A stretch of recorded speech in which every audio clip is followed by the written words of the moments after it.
Hello and welcome to Gradient's weekly roundup of key economic and business developments in Sri Lanka for the week ending 2nd December 2022. I'm Nishani Pigera. Let's first take a look at this week's top stories. Debt restructuring process in the final stages, says Foreign Minister. Significant increase in tourist arrivals. Cabinet approves unbundling process of CEB. Inflation falls. We will also briefly look at other notable news and wrap up with the capital markets update. In our main story this week, on Tuesday, Foreign Minister Ali Sabri stated in Parliament that Sri Lanka has reached the final stages of the debt restructuring process. He noted that the only factor preventing Sri Lanka from moving forward is debt assurance letters from creditors, particularly the Paris Club, India and China.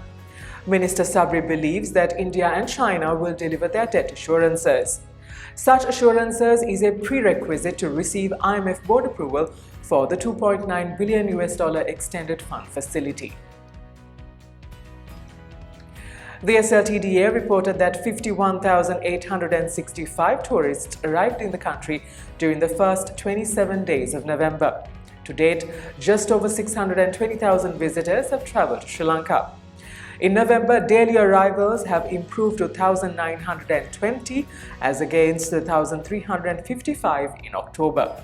Meanwhile, Sri Lankan Airlines will partner with Raid Amazons 2023 for the second consecutive year. This will see a French adventure trail being set up in Kandy in March 2023. According to Kanchana Wijesekara, Minister of Power and Energy, Sri Lanka's cabinet has approved the recommendations proposed by the Committee on Restructuring the Ceylon Electricity Board, adding that reforms bill will be drafted within a month, which he refers to as the unbundling process of CEB. It is to be fast-tracked to obtain parliamentary approval. Currently, the CEB monopolizes the country's electricity transmission and distribution while accounting for about two-thirds of the power generation. Despite the recent significant electricity tariff hike, losses at CEB was approximately 200 billion rupees. Thus, the minister has requested for another increase in tariffs in January. Inflation in November, as measured by the Colombo Consumer Price Index, continued to ease. The overall index declined to 61% from 66% a month earlier, indicating a deflationary path. November food inflation was 73.7% higher from a year earlier, but is down from the all-time high of 94.9%. Meanwhile, prices of the non-food group grew 54.5%. Moreover, Dr. Nandalal Veerasinghe, Governor of the Central Bank, expressed confidence that inflation would decline to the preferred 4 to 6% band by the end of next year. In other news, according to Dr. Nandalal Veerasinghe, Governor of the Central Bank, a new act to strengthen central bank independence and thereby curb monetary financing of the budget and place a check on inflation is to be enacted shortly, adding that the new law would be needed to what he calls unlock the IMF deal.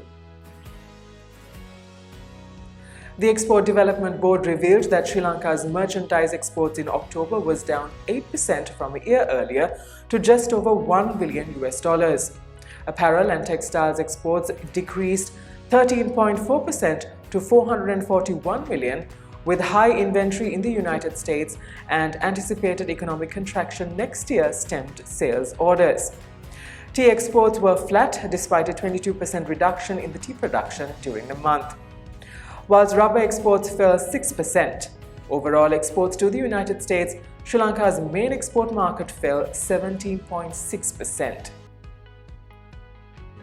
And now let's take a look at the weekly movement of the All Share Price Index and the S&P SL20 Index at the Colombo Stock Exchange.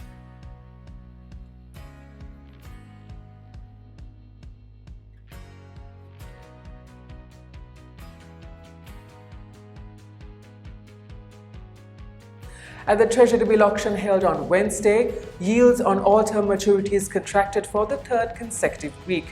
Of the 134 billion rupees worth of bids, 80 billion rupees were accepted. And here's how the rupee performed against the dollar this week.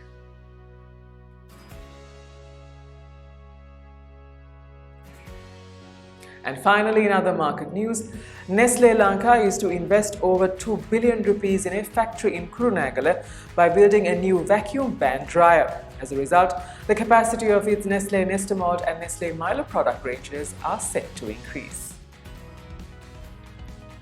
And that's a wrap for this week. Do subscribe to our YouTube channel at the link below for more updates on economic and business developments in Sri Lanka. Until we see you again next week, thank you for watching. Stay safe.